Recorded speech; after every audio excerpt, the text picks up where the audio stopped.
today we're looking at what we're calling prophetic indictment. For all of the other sessions, we've had a short phrase that does our theological heavy lifting, like created equal and endowed by our Creator with inalienable rights. One. We will have other phrases in the next two, like the supreme judge and divine providence. These are the theological phrases that you find throughout the Declaration of Independence. This session, what we're going to be focused on is, in a sense, how the Declaration of Independence mirrors a bigger picture item in the Bible, which is a prophetic lawsuit, which in Hebrew would be called a rib, R-I-B. And it comes out of the tradition of the Old Testament where prophets would speak truth to powerful governing agencies. Kings and nations would be confronted by the prophets of old. And in many ways, the Declaration of Independence functions like a prophetic lawsuit. And so that's what we're going to look at today, is how does the Declaration mirror and find its origins in the prophetic tradition when governments betray their mandate. So, again, I'm a little clicker to work to it. When does submission to a government become complicity with it? And this is a difficult question that the apostles had to wrestle with in the New Testament. The founders, of course, certainly were facing this question. But what allegiance does a people owe to an unfaithful power? And do we owe allegiance to an unfaithful power? Or when a unfaithful or an unjust power is controlling, what is our responsibility in relationship to that power? One of the arguments of the Declaration of Independence is that we have a right to alter or change or abolish an unjust power. This is our text from the Declaration today, so I want to have us read this together. If you could, hopefully you could see that. Prudence indeed will dictate that governments long established should not be changed for light or transient causes.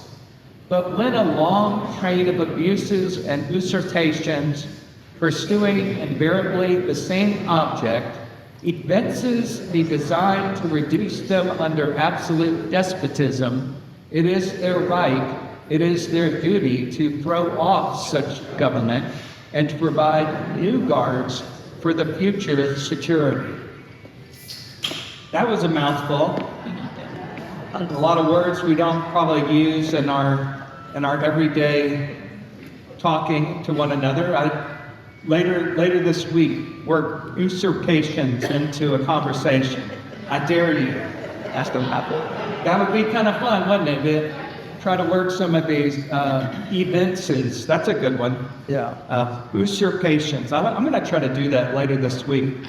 Maybe I'll work it into my sermon on Sunday. Well, first of all, let me go back to that again. There's a logic here that actually comes from John Locke's writings on his second discourse on government. And very particularly one little section of it, which is section 210. And so if you want to write that down and go back and really look at that, but this particular section for Thomas Jefferson was really the framework for the entirety of the Declaration of Independence. And this language here is all drawing on John Locke's second discourse, section 210. And we brought this up before when we were talking about the slave ship to Algiers and the Barbary pirate who is the captain of the ship. and how you realize that when in the course of events, this is the way the Declaration of Independence starts, when in the course of events, you start to perceive, in a sense, through this long train of usurpations and abuses, I got one end, that things are going off course. This is not the trip to the vacation that I was signing up for. This isn't a government that is seeking to secure my rights to life, liberty, and the pursuit of happiness. This is a ship that is being governed by a Barbary pirate. And what the Declaration is encouraging us to realize, and here's the quote from John Locke's Second Treatise: "If a long train of actions show the governmental councils all tending that way, how can a man not be convinced of which way things are going and look around for some way to save himself?" And this is exactly the language that Jefferson took and applied to the practical realities of their day and put it into the Declaration. When he found him, this is the captain, when he found this captain always steering that course through crosswinds, leaks in his ship, and want of men and provisions, did often force him to turn his course another way for some time, which he steadily returned to again as soon as the wind, weather, and other circumstances would let him turn back on the course, that should be C-O-U-R-S-E, course for Algiers. Where what he's saying is that, you know, the ship is turning this way because of wind, and this way because of currents, and then it went to this place because it had a leak that needed to be fixed. But every correction of that course is revealing itself to be taking us to the Barbary pirate headquarters of Algiers, where we are going to be enslaved. 1.5 million people enslaved. And so every one of those course changes is evidence, is what Thomas Jefferson was saying and what John Locke was saying. And in Section 210, John Locke identifies 5 signs of your course being on a path to Algiers. How do you know that your government is taking you into tyranny and into bondage? And so here's the 5 that he names. The first one is pretenses, that the government, on the one level, gives a bunch of public justification for its actions that sound good, but the real actions diverged from that common good and the public good. In other words, they're promising something beneficial to you, but really what they're doing is taking your rights and your authority away from you. The art that the law evaded through technicality and not broken outright. In other words, that the governors used political manipulation to, in a sense, artfully trick their subjects and the people that they're governing. And again, removing their rights to life, liberty, and the pursuit of property or happiness. That when governors, be it a king or Congress or whoever it is, has certain prerogatives where they can act without the consent of the people. Maybe, for example, emergency powers might be a particular example of a prerogative that a president might have. To take a military action because of expediency and the need to act. That's not being done to secure the common good and the protection of the people, but actually to secure his power over the people.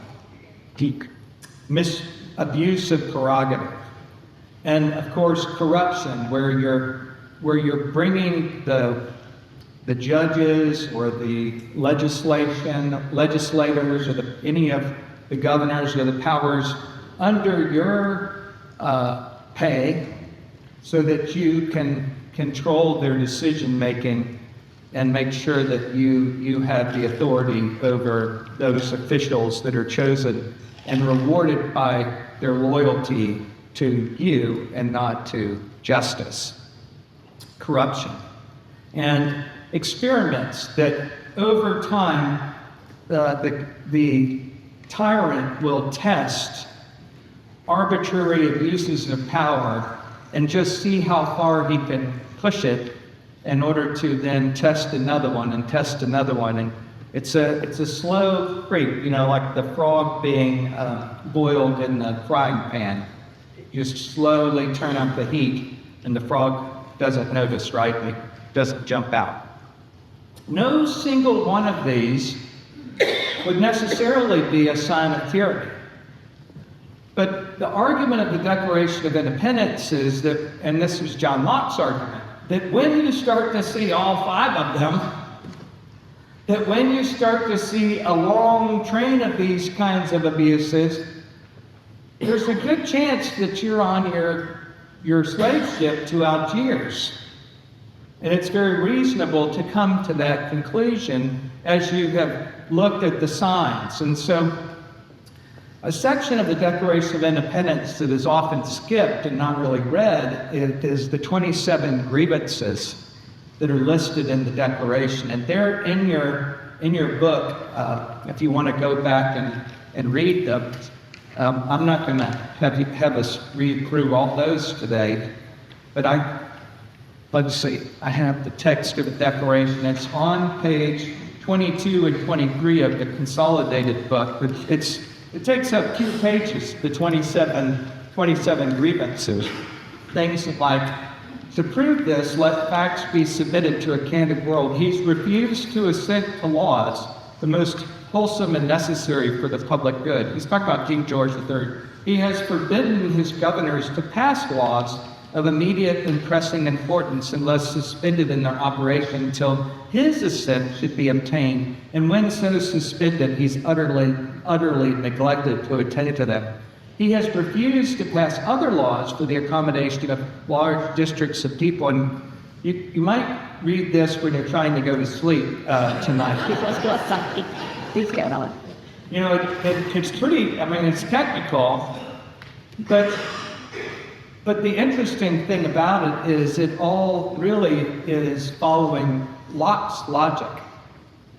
Interesting his name's Locke, because in a lot of ways he's the key to unlock the Declaration of Independence. And so, here's one way to think about it is every single one of these 5 areas that Locke names is a waypoint that you suddenly realize that you're making your trip to Algiers. And so let's just take a look at each of these briefly and apply some of the grievances that are listed in the Declaration. First of all, pretenses versus action, where the public justification for the king's actions didn't match the real effect of and outcomes of what happened. The grievance was, our repeated petitions have been answered only by repeated injury. That's saying exactly what Locke said, actually. That's the closing indictment of the whole list. The king is just full of pretense, but no true action, and quite the opposite, actually, it hurts us. For calling legislative bodies to places unusual and uncomfortable and distant from the depository of their public records, and for the sole purpose of fatiguing them into compliance with his measures, making the place where the legislative meeting is way far away from where all the legislators meet. And then they're separated from their records. Why would that be a grievance, that we can't get to our library of the records? Well, if you don't have a good memory of the decisions that you made as a legislative body, then you forget easily. And it's a form of corrupting people's ability to self-govern. And so it's a sneaky thing that he's doing here by having them go away. Can you imagine the pressure that, say, a legislator might face leaving his wife on horseback and saying, I gotta go all the way over here and I won't be back for a week, and so you have to take care of the farm. And the wife is like, well, you gotta quit this job. You're always leaving me to go to these meetings. And it puts domestic pressure on the legislators to not want to be a part of it. He's advocated government here by declaring us out of his protection and waging war against us. The grievances expose a pattern where the king's public pretense, willingness to hear, to govern, to protect, is contradicted by his actions, and his actions actually harm, exhaust, and wage war on his own people. The arts, which is artifice versus law, using subtle means to evade or subvert the law. For refusing his assent to laws, the most wholesome and necessary for the public good, for refusing to pass other laws, in other words, not giving his consent to things, refusing to pass laws for the accommodation of large districts of people unless those people would relinquish the right of representation in their legislature. In other words, I'm not going to do this for you unless you give me the authority to do it. You can't decide this for yourself. I have to be the one that decides it for you. Dissolving representative houses repeatedly for opposing with many firmness his invasions on the rights of the people which come. Again, the government is by consent, and the place where the governed give their consent is in representative bodies and in houses. These are technical, but every single one of these is not to be taken for granted, and the list of grievances was long. Refusing his assent to laws for establishing judiciary powers. So not only do you need a healthy legislative body to enact laws and self-governance, you also need an adjudicating body of the judiciary to help deal with conflicts. And what happens when a governing body stops adjudicating conflicts and enforcing laws? You have to break down society. And those conflicts get resolved through other means, which can create violence and wrongdoing and injustice. For refusing to cause others to be elected to fill up the vacant seats of government, whereby the legislative powers incapable of annihilation have returned to the people at large for their exercise. So preventing legislative bodies from being filled. Prerogative, this is where his discretionary power turned against the people it existed to protect and serve. Refusing laws, dissolving representative houses, refusing to cause others to be elected, rendering the military independent and superior to civilian power. Corruption. This one was very clear in the list of grievances, where he made the judges dependent on his will alone for the tenure of their offices and for the amount and payment of their salaries. Who are the judges working for? King George. And he erected a multitude of new offices and sent hither swarms of officers to harass our people and eat out their substance. Bureaucracy. That I've often noticed in the church, actually, that bureaucracy is a place where a lot of mischief happens. And one of the reasons why is actually quite simple. Most people have way too much to do with their time. You know, we have jobs and we have families to raise and we need to enjoy our lives and so on. And what bureaucratic structures do in government is they just provide layer on top of layer on top of layer of things that really have to be paid attention to. And who has time to do all that? Well, only the people in those political hierarchies that are trying to control and manipulate the levers of power. The average person can't keep track of it all, doesn't have time to keep track of it all, doesn't have a desire to keep track of it all, and that's by design. He has kept among us in times of peace standing armies without the consent of our legislatures, and has affected to render the military independent of and superior to the civil power. When I read that one, I thought immediately of some of the actions actually of Donald Trump of sending military troops into civilian areas, and how that might be frowned upon by the people into areas those troops went. You can see why that might be the case. The states and the cities that those troops went. For imposing taxes on us without our consent, for depriving us, in many cases, of the benefits of trial by jury. All just basic corruptions of the way that government should function. And then the final one, experiments. Having standing armies, we've already mentioned that, hiring foreign mercenaries. He's affected to render the military independent of and superior to the civil power, has combined with others to subject us to a jurisdiction foreign to our Constitution and unacknowledged by our laws, giving his assent to their acts of pretended legislation for quartering large bodies of armed troops, protecting them with mock trials and punishment, and murderers and inhabitants of these states, forcing on our own people, this was an interesting one, constraining our fellow citizens, taken captive on the high seas to bear arms against their own countrymen. Horrible. Can you imagine being on a whaling ship and a British ship comes along and takes a young man in conscription to join the redcoats, to then go and land in the colonies and arrest his own fellow neighbors and countrymen?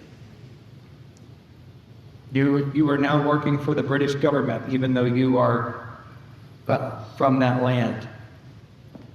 Causing exciting domestic insurrections among us, and endeavored to bring on the inhabitants of our frontiers the merciless Indian savages. So he was stirring up the Indians to come and attack the colonists.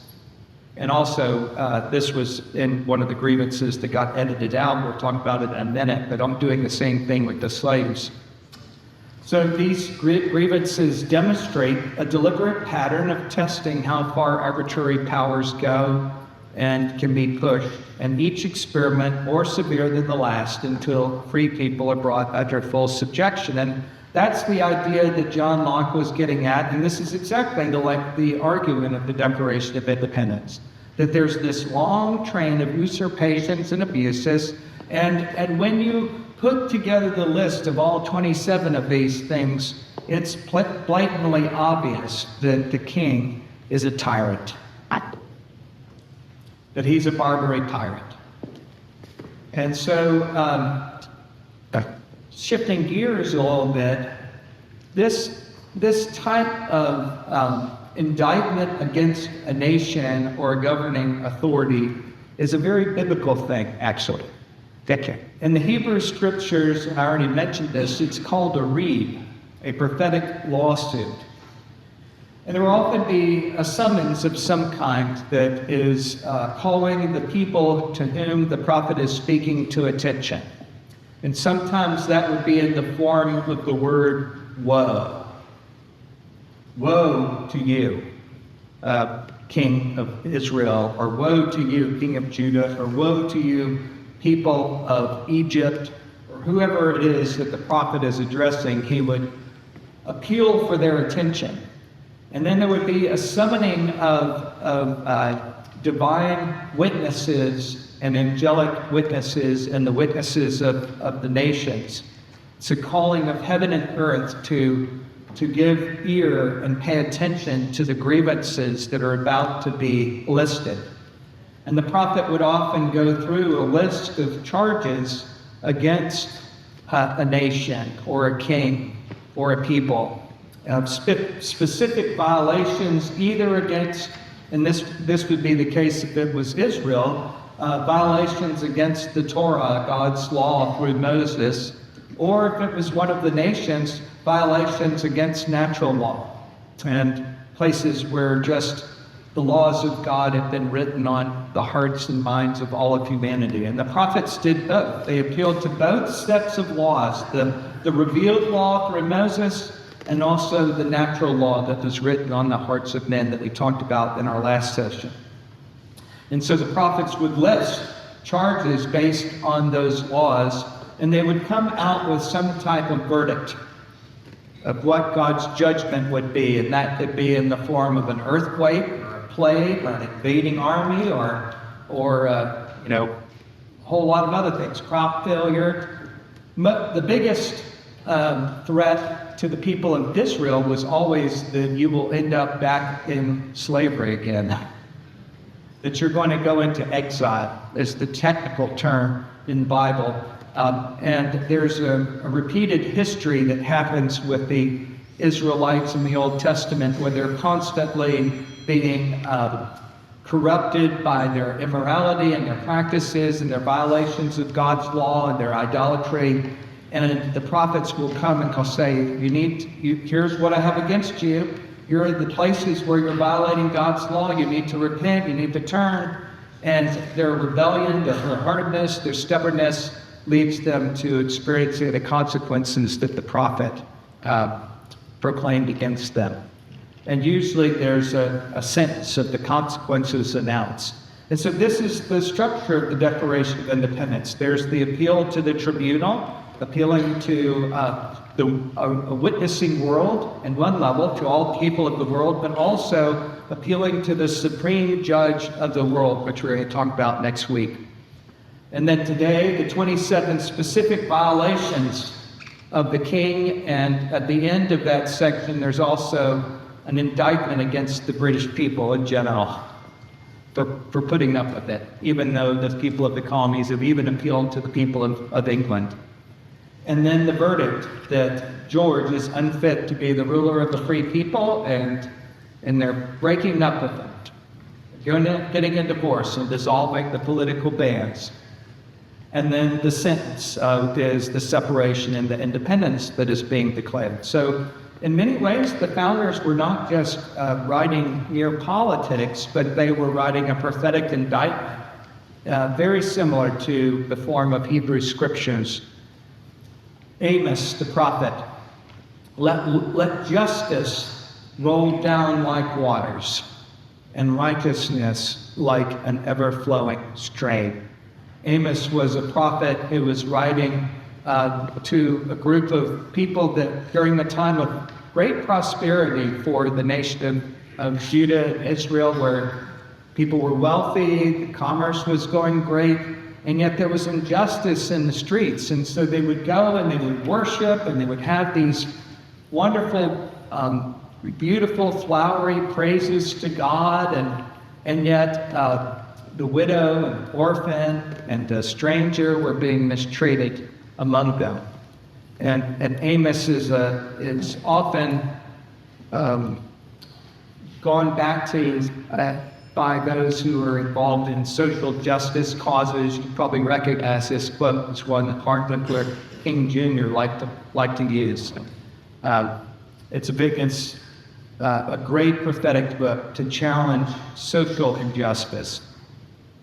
Isaiah is speaking to political injustice, where he's describing a situation in which the scribes and the rulers are literally codifying and writing injustice into the laws that they have. Woe to those who decree iniquitous decrees.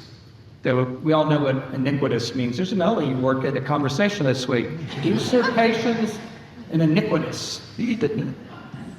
How would you use that in a sentence? I feel like you have been fairly iniquitous today. Well, what do you mean, honey?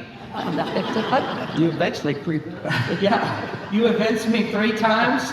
Yes, and that was clearly very iniquitous.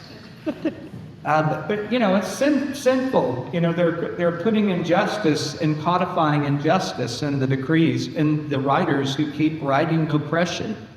It's where the pen of the law, not the sword, is a more dangerous instrument because it wears the appearance of being ordered.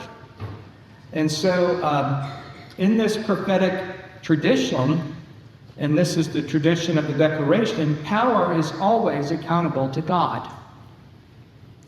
The prophets indict kings and courts and religious leaders and even the people for systematic injustice, for violations against God's moral and religious laws, and not just individual sin, for writing laws that were unjust, and for pointing out the hypocrisy and saying your worship without justice is quite offensive to God. That's Amos's challenge to us. And the Declaration inherits this voice when the founders list 27 charges against George III and the country of England. They stand in the same tradition as Amos and Jeroboam's prophet Isaiah. And so the question that might be wrestled with is, well, when a government becomes corrupt, and it stops being faithful to the purposes for which government should be established. And what is that purpose? We've talked about it in here multiple times, but in a nutshell, it's to secure the inalienable rights of the people by their consent. So the right to life, liberty, and the pursuit of happiness. And so the foundation of the rights is from God. God gives us the right to life, liberty, the pursuit of happiness, and it's government's job is to secure that and make sure that we are safe and protected and able to pursue our God-given rights. It doesn't bestow the rights, and it doesn't violate them. And when it does think that it is, or it is violating it, the government is off. But you have these kinds of passages in the Bible, like Paul's letter to the Romans, where he writes this: "Let every person be subject to the governing authorities, for there is no authority except from God." Remember, he's talking about the religious authorities in Israel. He's talking about the Romans that were pretty tyrannically crucified Jesus. Existed, and there's no authority except from God, and those that exist have been instituted by God. Therefore, whoever resists the authorities resists what God has appointed, and those who resist will incur judgment. For rulers are not a terror to good conduct, but to bad. Would you have no fear of the one who is in authority? Then do what is good, and you will receive his approval, for he is God's servant for your good. One could make the case, and it was made at the time of the writing of the Declaration of Independence by the Loyalists, that it was inappropriate to rebel against George III. Even if you thought that he was a Barbary pirate taking you to Algiers, because of the scriptures and because we're Christian people, we are supposed to submit to even a tyrannical government. And an argument could be made from Romans for that. And this is a tension that we all need to feel. And it goes back to the quote that we quoted, that you don't willy-nilly throw off the government. You have to be very careful about that. That doesn't just happen.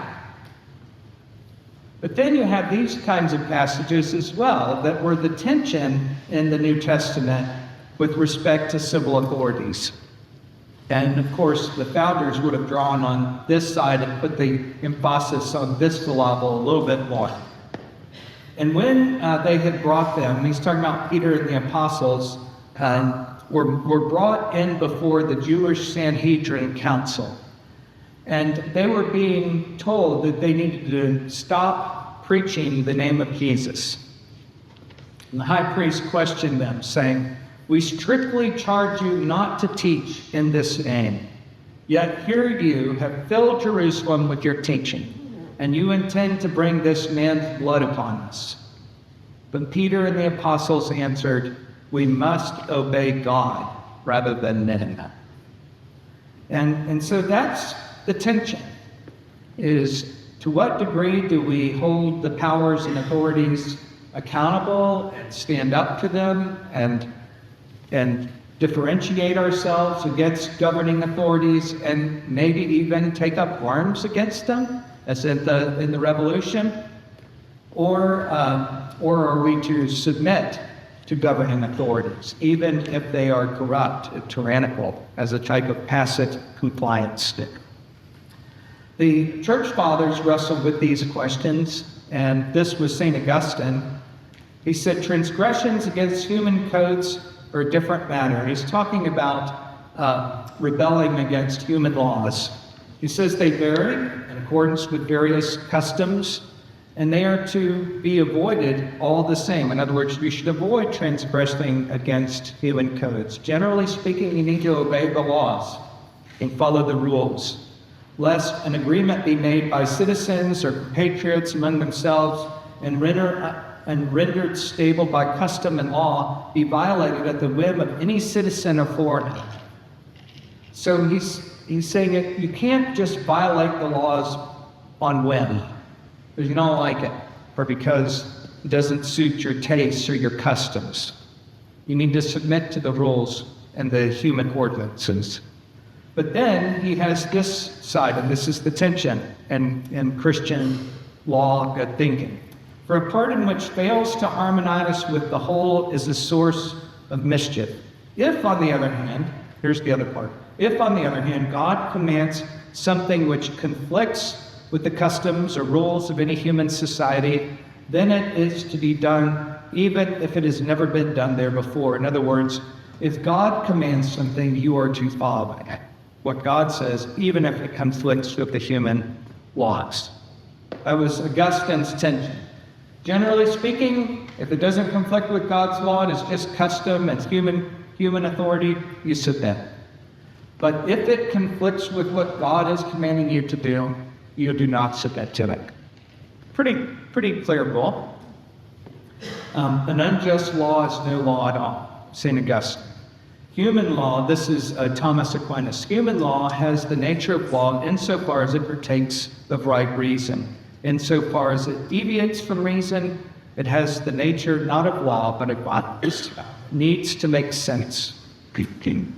Algernon, Sidney, we looked at some of these things before. That which is not just is not law. That which is not law ought not to be obeyed. And this becomes the tradition from which the Declaration of Independence and their writers were building. Remember, he was martyred for his discourse that was similar to Locke's. We live in an age that makes truth pass for treason. What a quote about that one. So the argument, of the Declaration is that the political authority of the people, or the political authority of the government, is derived from the consent of the people. It's a sacred trust. And when that trust is violated, those rulers become answerable and accountable to God, to nature's God and the laws of nature. And the terms of their rule, when they start to violate it, they become destructive of the ends to which government is supposed to be, which is to secure the rights of the people. And when that happens, their mandate to govern, this was the argument of the Declaration, their mandate to govern was forfeited. And so that's what they were arguing with George III, that he had forfeited his right to govern the colonies, and that it was the people's duty, it is their right and it is their duty to throw off such government. And so that's what they did. They were saying this is not an anarchy, which is no rule, but a formal, documented, reasoned indictment presented before the court of world opinion and a supreme ruler that that King George has become a Barbary puppet, basically. He's waged a cruel war against human. So let's shift gears a little bit. Looks like you guys are stunned into. That was pretty heavy. Let's see if we can get your blood going a little bit. So out of the grievance section, there was one grievance that was deleted. And this is very interesting. Thomas Jefferson, the man who had 600 slaves, wrote this grievance. This was from Jefferson's pen. It was deleted in the editorial process in the Congress. And it was the people from South Carolina and from Georgia that really heavily lobbied to have this particular grievance deleted. And so this was the section. Why don't we read it together? Get you reading. He has waged cruel war against human nature itself, violating its most sacred rights of life and liberty in the persons of a distant people who never admitted, captivating and carrying them into slavery in another hemisphere, or to incur miserable death in the transportation thither. This piratical warfare, the opprobriums of infidel powers, is the warfare of the Christian king of Great Britain. What's he talking about is the slave zone. And he says, again, the king, determined to keep open a market, keep going, let's go. Determined to keep open a market where men should be bought and sold.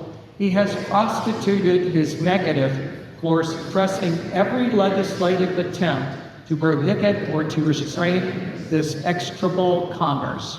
And that this assemblage of horrors might want no fact of distinguished dye, he is now inciting those very people to rise in arms among us and to purchase that liberty of which he has deprived them, and murdering the people upon whom he so also obtruded them, thus paying on former crimes committed against the liberties of one people with crimes which he urges them to commit against the lives of another. Wow. More good words. But basically, Thomas Jefferson had a whole grievance of theirs that was about the slave trade and how King George was guilty of masterminding the slave trade for England and protecting it, keeping it from being abolished. And this is very, very interesting that this was deleted, isn't it? It says something about our founders a little bit, that they were not perfect people, were they? And they had an opportunity to really say something profound about their own complicity in a practice that was an abomination, and the hypocrisy of what they were arguing. On the one level, they were making an argument that we are being held captive on a slave ship. And they were going to put that in the text, and they took it out about the people that they were putting on slave ships. Wow. That's the danger of, again, writing down ideals. Because as soon as you pen an ideal, it condemns you. All of us have fallen short of the glory of God, including the founders of the United States. And while they were great men, they were also sinners, sinful men. And the challenge is, how does this work itself out in the life of the United States? I mean, we've been dealing with the consequences of this omission and deletion ever since the beginning. Jefferson invokes human nature itself and the most sacred rights of the languages drawn directly from natural law theology. He understood slavery as a theological offense.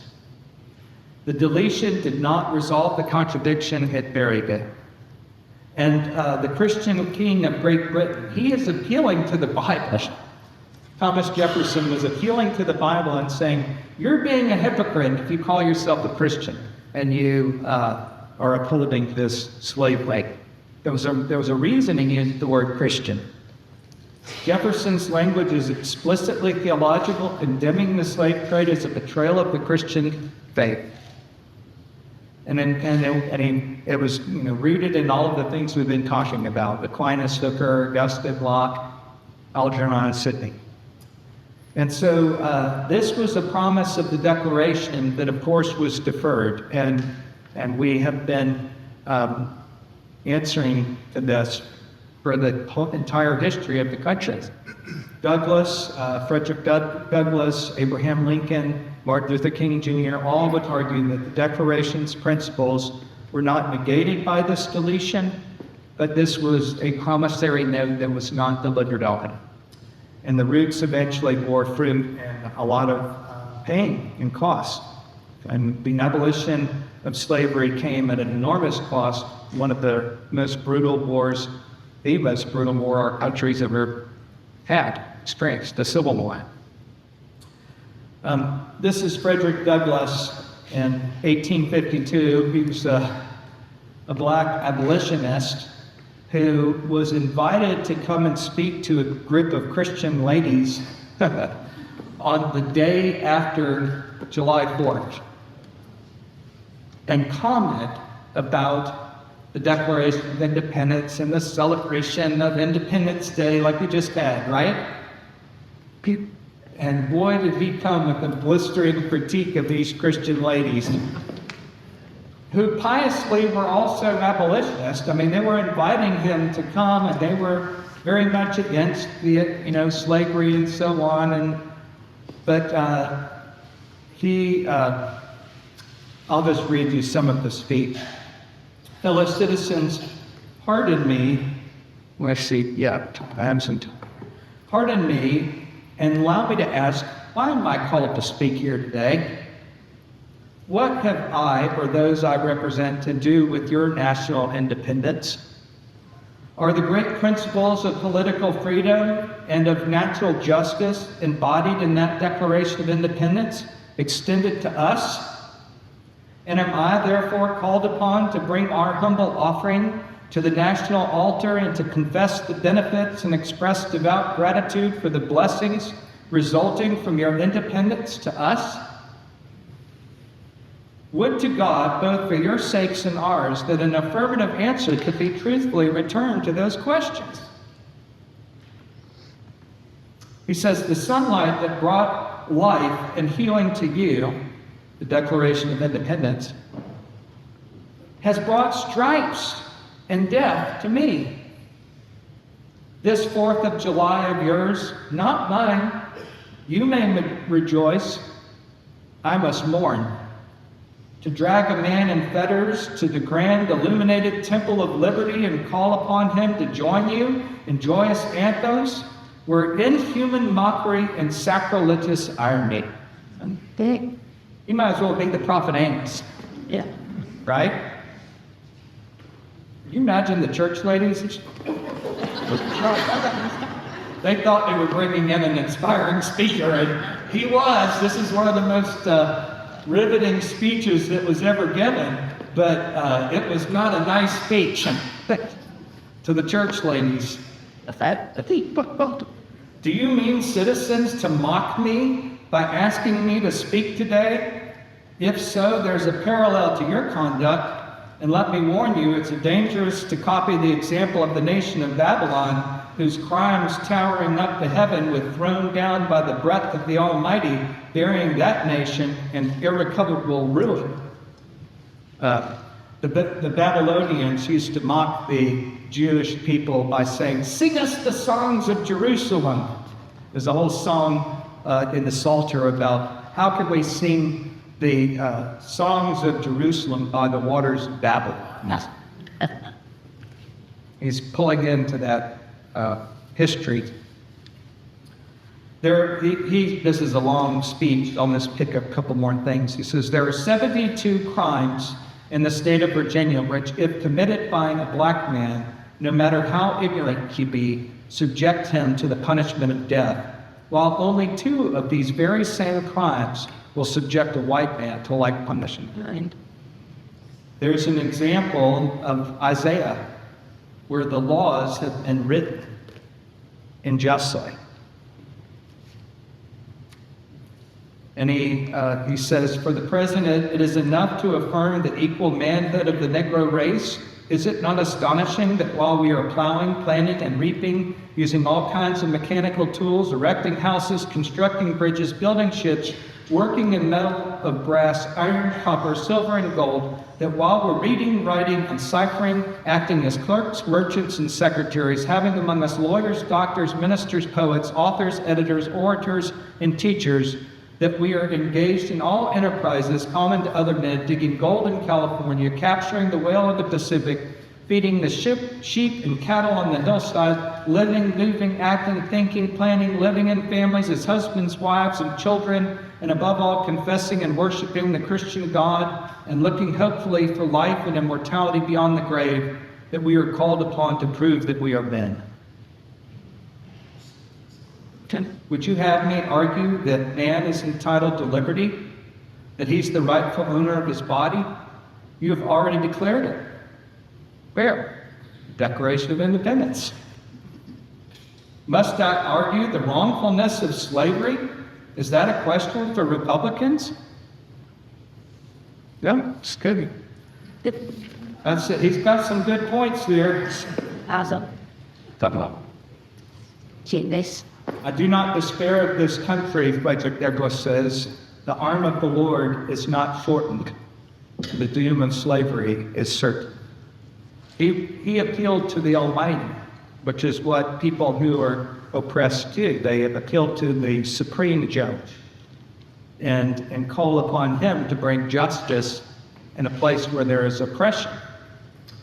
Abraham Lincoln, writing in his second inaugural address, another great speech, worth going back and reading Frederick Douglass's speech, worth going back and reading the second inaugural address in full. I'm sorry, I'm just excerpting it. He says, fondly do we hope, fervently do we pray that this mighty scourge of war may speedily pass away. Yet if God wills that it continue until all the wealth piled by the bondsmen, 250 years of unrequited toil, shall be sunk, and until every drop of blood drawn with the lash shall be paid by another drawn with the sword. As it was said 3,000 years ago, so it must still be said, the judgments of the Lord are true and altogether, and righteous altogether. Lincoln is saying, this war and the blood that's been shed and the cost that's been paid by it is because of our sin. And God is just in judging us. Interesting, the appeal to the scriptures by the Abraham Lincoln.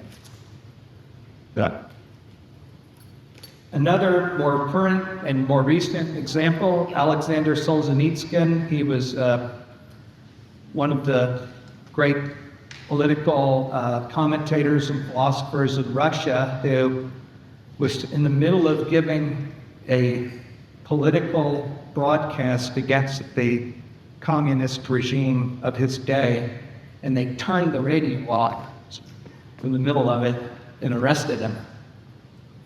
But he's the one that famously said, live not by lies. Live not by lies. This is a quote from him that fits to this idea of cut flowers and the problem that I think we have in our day. He says, I've spent all my life under a communist regime, and I will tell you that a society without any objective legal scale is a terrible one indeed. In other words, an anarchy society is horrible. It doesn't have any laws. But a society with no scale other than the legal one is not quite worthy of man either.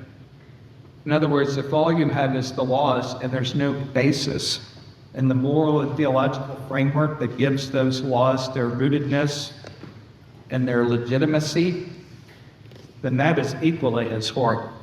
And that's what he was experiencing in atheistic communism. So, and I'll end with this question, and maybe some possible answers. If there was a grievance list, if you were writing a grievance list for our day, and you were identifying places where maybe our laws have started to violate natural law, and we're starting to codify places of injustice, I'm sure you could think of some things.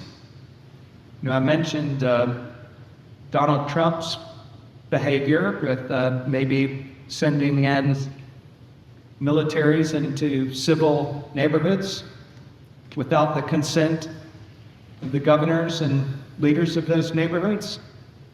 Might be something to be concerned about. Here's a few others. Marriage. I mentioned this earlier in my time, but does the government have the authority to redefine what marriage is? Or does the definition of marriage come from natural? Got it.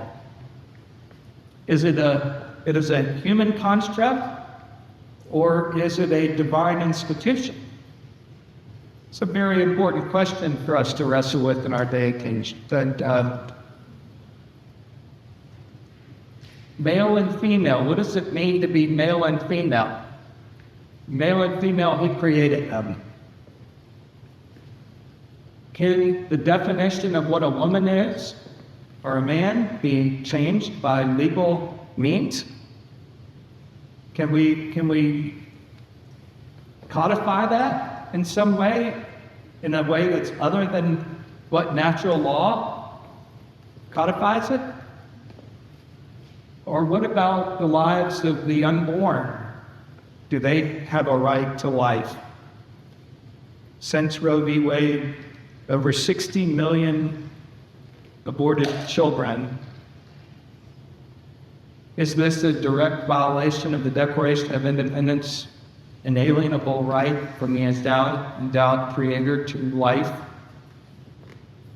When you just think about these things, and these are serious ethical problems of our society. I had somebody tell me that they were sharing something related to ethical things like this. Get with the times. What you might hear. We're more progressed now. We're more enlightened. We have a higher morality now that this is past year 2000. Whatever it is, Has human nature changed at all? Of course not. We're still just as sinful as we were back in 1776, in 1865, and year zero, when Jesus stepped onto the planet. We have a sin nature, and in government and with power, that sin nature can work itself into power and be very corrupting and destructive to the ends which government should be instituting. And there may be some indictments for our own day, for our own government. And we need to constantly be vigilant and diligent in thinking about modern day usurpations and abuses and offenses and all the places that we can use those words. Yes. Okay, let me stop there. Why don't we end with this prayer? We can pray this together. Why not have to stand and we'll hopefully pray this together. This comes from the Book of Common Prayer. Grant us grace fearlessly to contend against evil, and to make no peace with oppression, and help us to use our freedom rightly in the establishment of justice in our communities and among the nations, and to the glory of your holy name. Through Jesus Christ our Lord. Amen. Okay, thank you all. Thank you. All this time.